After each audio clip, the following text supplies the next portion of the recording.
Welcome to Totally Dissed, Disability as a Diversity Issue in Medical Education.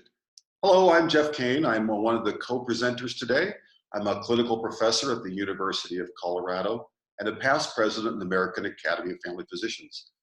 I came to this topic totally by accident, literally totally by accident, when I had an accident halfway through my medical career and ended up in the ICU for several weeks and ultimately losing both of my legs. Educating me, getting me interested in this subject. Along with me is...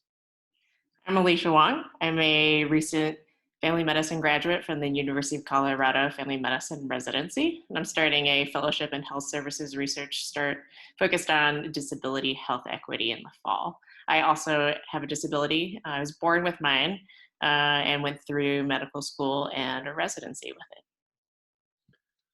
Currently, diversity in medical education and diversity in medicine is a huge issue. It's a social justice issue. When we look at people that have different kinds of backgrounds of ethnicity, sexual orientation, you'll find different levels of poverty, different levels of employment and high school graduation and use of drugs and tobacco. What we also oftentimes don't think about is that disability is also a social justice issue. When you look at the amount of poverty, it's higher in people with disabilities. They are less likely to be employed, they're less likely to graduate from high school, and people with disabilities are more likely to use tobacco or other drugs. When we step back and look at who has disabilities in the United States, it turns out it's one of the very largest groups of people that are a minority or underserved and underrepresented in the United States. 22% of the people, according to the census, have a disability. About 13% have a mobility disability, and then other people have a mixture of cognitive, living, vision, or self-care issues. One of the reasons we think it's important for us to talk about this at STFM is that people with disabilities are underrepresented in medicine. When you look at people with disabilities, they're very close. 13% of people have a physical disability and 11% of high school graduates do. People that graduate from college are equally represented, with 11% of people graduating from college having a disability. But when we look at who gets into medical school, who goes to medical school, that number drops to 0.56%. Today we'll talk a little bit about that, but I thought when I saw this number, that can't be true. Turns out I've taught medicine and taught in residencies for about 30 years. And I've taught for 18 years at the University of Colorado Department of Family Medicine residency program. So I decided to do my own little independent study that's certainly not terribly scientific by looking at each of the class photos that we keep on our wall and doing a study where I would use the very scientific method of saying, how many people there identified to me as a woman? It turns out that of our graduates during those 18 years, 60% of them were women. I thought, how many of those people appear to me to be people that are non-Caucasian? And that was 22%. Which is pretty close to what the US Census says, is that 28% of people in our last census identified as non-Caucasian. How many of those folks were LGBTQ and open? And when I counted those folks that had been open to me, that number was 4%. We know that there are more people that are LGBT in our population, but in the Gallup polls, it's about 4% that are open and revealing in their lives. How many people had a disability? One, and that's 0.56% is just like what we heard from the AAMC, and that one person is talking with us today. Alicia, welcome. So today, we're going to talk about how disability is a diversity issue in medical education. We're going to do that with 4 steps. We'll talk about the social model of disability and how we think about disability. We'll give you the articles that document how disability is underrepresented in medicine. We'll talk about some of the challenges and disparities for people that are training in medicine that have disabilities. And we'll talk with you about solutions that you can take home to your residency program, to your medical school, to make a difference for people with disabilities in your home institution. So we're going to talk a little quickly about the history of disability. Disability really has always been and will be part of the human condition. A lot of the viewpoints of disability are rooted in ancient views or moral models. So this is a picture of Aristotle. He wrote, "As to the exposure and rearing of children, let there be a law that no deformed child shall live." And that really represents the time that he lived in, where beauty and perfection were valued. Later on, there were moral models, which really looked at religious views of disability and defined disability as either a sin on the part of the individual who was disabled or their family members. Next slide. And moving forward, people with disabilities are really viewed as a burden to society. So quite often they were sent either to certain areas, like literally shipped away from very populated areas so that they would be less burdensome. Other people were housed in monasteries, charitable facilities, hospitals, almshouses, etc. And then overall, it was really just viewed as a negative trait. Next slide. Around the turn of the 20th century, the idea of being feeble-minded was created. This is a picture of Henry Goddard around 1915. He wrote, "Of late we have recognized a higher type of defective, the moron, and have discovered that he is a burden, that he is responsible to a large degree for many, if not all, of our social problems." And that his work, along with the popularity of the IQ test, really created a scale that was not necessarily valid for determining the degree of intelligence for people with disabilities. And that was used to categorize, for example, immigrants to Ellis Island, and also the start of the eugenics movement. Next slide. Institutionalization, which also happened around the same time, really represents the level of segregation that people with disabilities experienced, and the extreme neglect that they had when sent to those institutions. Ultimately, there was a push in the last half of the 20th century towards deinstitutionalization and to the independent living movement. Next slide. One of the major views of people with disabilities is that they are infantilized, that they deserve pity, that there needs to be charity given to them. And the Muscular Dystrophy Association telethons run by Jerry Lewis are a great example of that, but really reinforced, unfortunately, the stereotype that people with disabilities, cannot take care of themselves, and that they really just desire our affection. Next slide. The disability civil rights movement was also around the 1960s and 70s, and all the way up to the 1990s when the Americans with Disabilities Act was passed. And it really was rooted in the similar circumstances as the racial civil rights movement. Next slide. So the major policies that are applicable for us are the first three: the Rehabilitation Act of 1973, and the IDEA, and the Americans with Disabilities Act. Essentially, the first three protect the idea of public education for people with disabilities, and then the Americans with Disabilities Act passed civil rights for people with disabilities, and that's turning 30 this year. Next slide. So one of the major attitudinal shifts that we need to make is from the medical model of disability to the social model of disability. So when we think about the medical model of disability, what it defines is the disability as a problem to be fixed, specifically fixed by us, physicians or other medical professionals. It's a negative trait, and the remedy that we can provide is that we make people look more normal, or make them more normal. And it really creates the idea that the challenges faced by the person with a disability are the fault of that person, rather than on society. It creates an us and them mentality as well, which, especially when training somebody with a disability, is not the type of attitude that we want to have, since there should not be that dividing line. And then it reinforces the idea that people with disabilities have a poorer quality of life compared to non-disabled people. Next slide. And so the social model, really the major difference is that it describes disability not as a negative trait, but really just as a characteristic, similar to someone's age, race, gender. It's a part of who they are. It's not necessarily, it's not a negative trait, as I mentioned. And then the most important part is that there are barriers that society creates that create the challenges for integrating into society. And the solution is to really be inclusive and accessible. Next slide. So in the course of our time, we talked a little bit about the social model of disability. Next, we're going to talk about the literature that surrounds how people are with disabilities are underrepresented in medicine. Oftentimes, it's unintentional.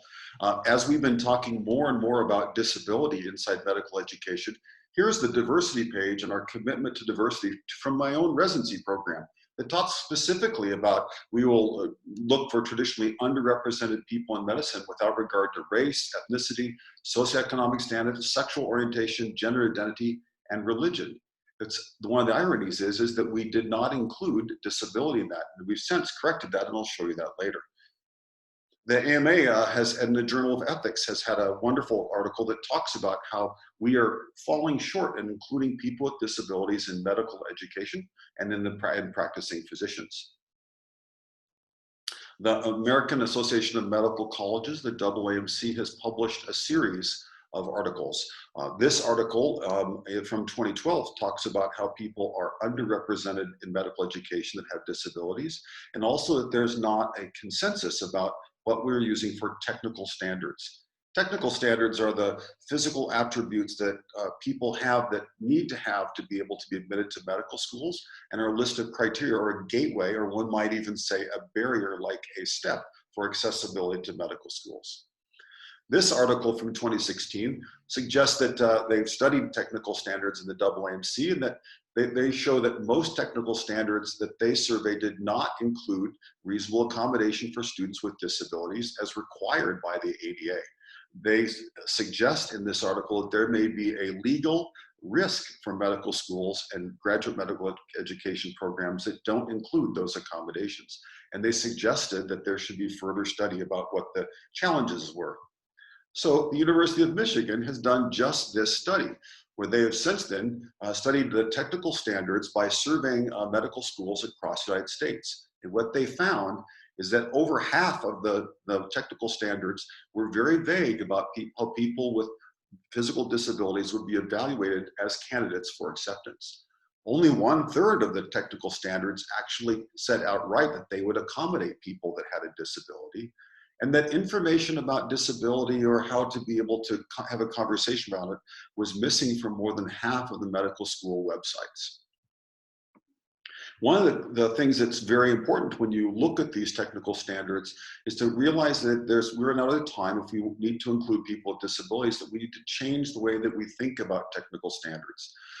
Instead of thinking about what traits someone needs to have, many technical standards have traditionally said medical students must have 2 eyes, 2 feet, 2 arms, 2 legs, those kinds of standards, to talk about what really you need to do and to have the capability of to becoming a practicing physician. In other words, how do you evaluate, how do you take a history, integrate patients' medical knowledge, come up with a differential diagnosis, and understand how to treat them. It may not be necessary to do chest compressions yourself to be able to be capable to run a core, but to be able to understand how to guide a team through those processes. In other words, that is a recommendation to move from the organic, physical-based technical standards to outcomes that clarify what abilities are required and demonstrated with or without accommodations to be an effective physician. If you'd like to learn more about what it's like to be a person inside medical education that has a disability and what kinds of accommodations are helpful, the AAMC has published in 2018 the Accessibility, Inclusion, and Action Guide for Medical Education that surveyed a number of people, both practicing with a disability and people that are training with a disability inside our medical education system, and came up with some specific recommendations. So, having talked about the social model of disability and highlighted with you how disability is underrepresented in medicine, it's time for us to have some lessons about what it's like for people that have a disability to be a trainee inside our medical education system in medical school and residency. Alicia. Great. So I'm going to use some of my own personal experiences as a jumping off point, but really the experiences of people with disabilities are really broad. And so my experience is not necessarily representative of everybody's, but I think it is important to point out certain areas of improvement. So the main issue is disability discrimination and the existence of ableism, essentially within our our medical education system. So that comes from professors, deans, our peers, off-service peers. And so people can say very overt types of discrimination. For example, if I were a patient, I wouldn't want you to be my doctor. Did you think about your disability before you applied? And then there are more microaggressions. For example, Alicia demonstrated an impressive level of maturity, pragmatism, and willingness to attempt tasks that she was less likely to perform successfully. And so collectively, those are harmful attitudes towards the person with disability and do not make for a friendly environment, obviously, but those need to be addressed at a higher level. Another issue is that it's hard to find support. What I mean by that is that there is a power differential as a trainee. So as a medical student, it's very hard to advocate for yourself with somebody who is going to review you, who will ultimately, those reviews will be sent to residencies. So sometimes I would have a issue on rotation, really about setting something up or accessibility, or maybe something you said, something inappropriate, and would get an answer like, that's a great question. I don't really know how to help you though. Have you talked to so-and-so? They can probably help you. And then a lot of the time I didn't get any reply, or I didn't get a timely reply. I would get a reply, a month after the fact. And so I think there really needs to be ownership or somebody designated to help the student or the trainee as they go along their process. Another issue is the application process. It can be quite complicated. There is definitely a risk of discrimination when you're disclosing, but I do think that there needs to be some type of transparent process for there to avoid this circumstance exactly, which is an email that I received prior to rank night that said, I'm very sorry to inform you that our committee determined that we would be unable to provide the accommodations you would need in our program.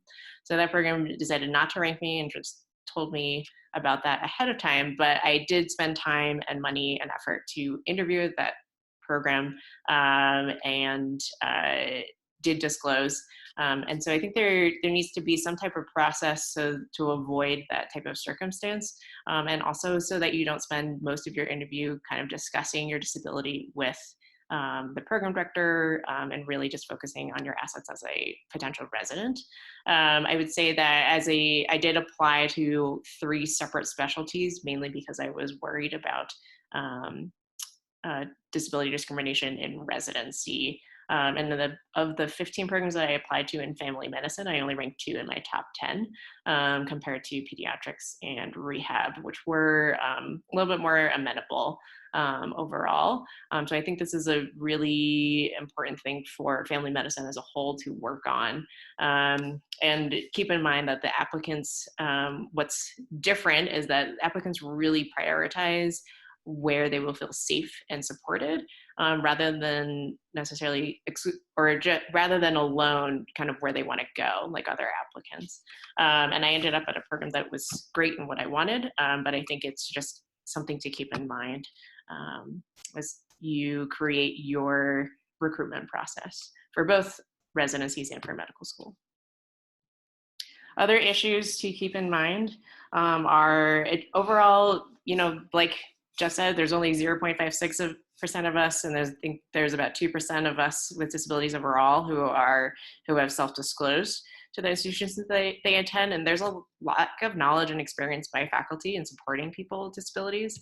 The other major issue is disability services are separate from medical schools and your program in your hospital. So the best example I thought of was that I needed a reach bar installed in a locker room for my surgery rotation in medical school, and it took several months for them to decide who was going to pay for the bar, who was going to install it, and then whether we were even allowed to install it, since it was the medical school paying for it and then getting the hospital to install it.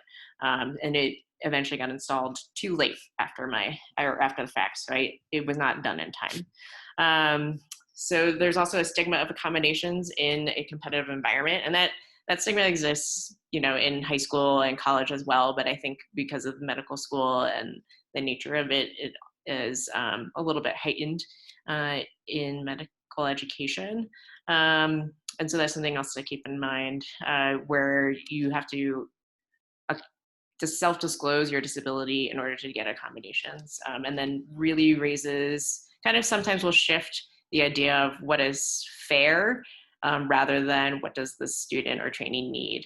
Medical ed training is also really rigid. It's physically demanding, and accommodations really require oftentimes flexibility and innovation within this rigid system. And so that's something that needs to kind of be built in as well, or just accepted.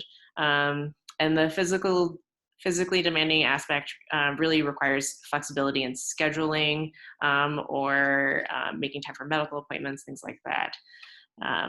And then finally, there's a power differential, as I mentioned above, where people really need to be willing to advocate for their trainee, because they are not always in a position to advocate for themselves.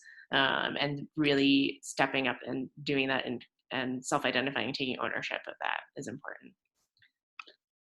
Thank you, Alicia. And Alicia has been very successful on our residency program and is going on to have her own fellowship this next year.